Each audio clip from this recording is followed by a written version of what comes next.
Hello সবাইকে, good morning. আজকে তিনটে ওয়ার্ডের ডিফারেন্স ক্লিয়ার করছি। একটা হচ্ছে ডিনাই, আর একটা হচ্ছে রিফিউজ, আর একটা হচ্ছে ডিক্লাইন।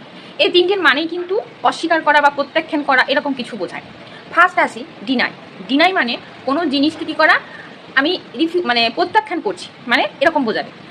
ডিনাই অ্যাকচুয়াল মানে মিনিং যদি বলি তাহলে বোঝাবে এটাই যে আপনি কোনো কিছু মুখের উপরে না বলে দিচ্ছেন, এরকম বোঝাবে। আপনাকে কেউ কিছু প্রপোজাল দিয়েছে বা কেউ কিছু বলেছে, আপনি মুখের উপরে না বলেছেন, এরকম ক্ষেত্রে কী হবে, ডিনাই। ডিনাই মানে হচ্ছে অস্বীকার করা।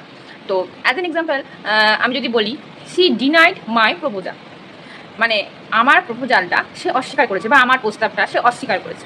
ডিনাই মানেই হচ্ছে মুখের ওপর যখন ডিরেক্টলি না বলবেন তখন ইউজ করবেন কি ডিনাই। এবারে আসি রিফিউজ।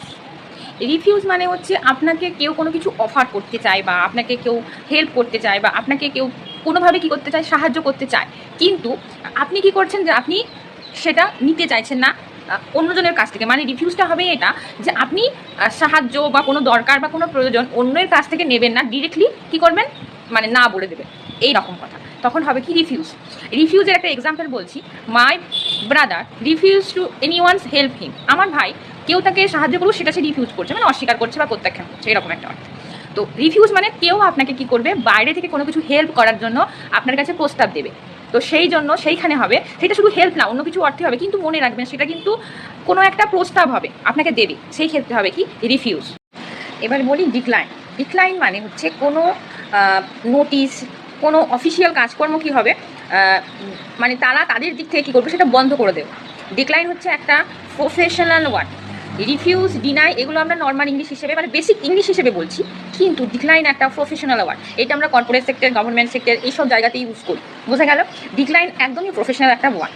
ডিক্লাইন হচ্ছে একটা এক্সাম্পল যদি বলি যে government has decline the notice. Government নোটিশটাকে কী করছে, প্রত্যাখ্যান করছে বা ড্রপ করে দিয়েছে, বা গভর্নমেন্ট নোটিশটা মানছে না, এরকম বোঝা গেল। মানে ডিক্লাইন কোনো কিন্তু সাধারণ নর্মাল অর্ডিনারি কিন্তু ইংলিশ বা বেসিক ইংলিশ না। ডিক্লাইন হচ্ছে একটা প্রফেশনাল ইংলিশ, প্রফেশনাল ওয়েতে আমরা ইউজ করি। এটার মানে হচ্ছে কোনো প্রফেশনাল জায়গা থেকে কোনো কিছু নোটিশ, কোনো রিপোর্ট বা সামথিং কিছু, বা কোনো প্রপোজাল বা কোনো লেটার তারা কী করবে, ডিক্লাইন করবে, মানে তারা ব্যাপারটা প্রত্যাখ্যান করবে, মানে তারা তাদের দিক থেকে কী করবে, ওটা আর অ্যালাউ করবে না, এরকম অর্থে বোঝায়। তাহলে বোঝা গেল তিনটে ওয়ার্ডের ডিফারেন্সটা কি ভালো করে মনে রাখবে, কারণ বেসিক ইংলিশ আর প্রফেশনাল ইংলিশ কিন্তু খুবই ডিফারেন্স, তাই ইউজেসটা খুব ভালো করে মনে রাখতে হবে।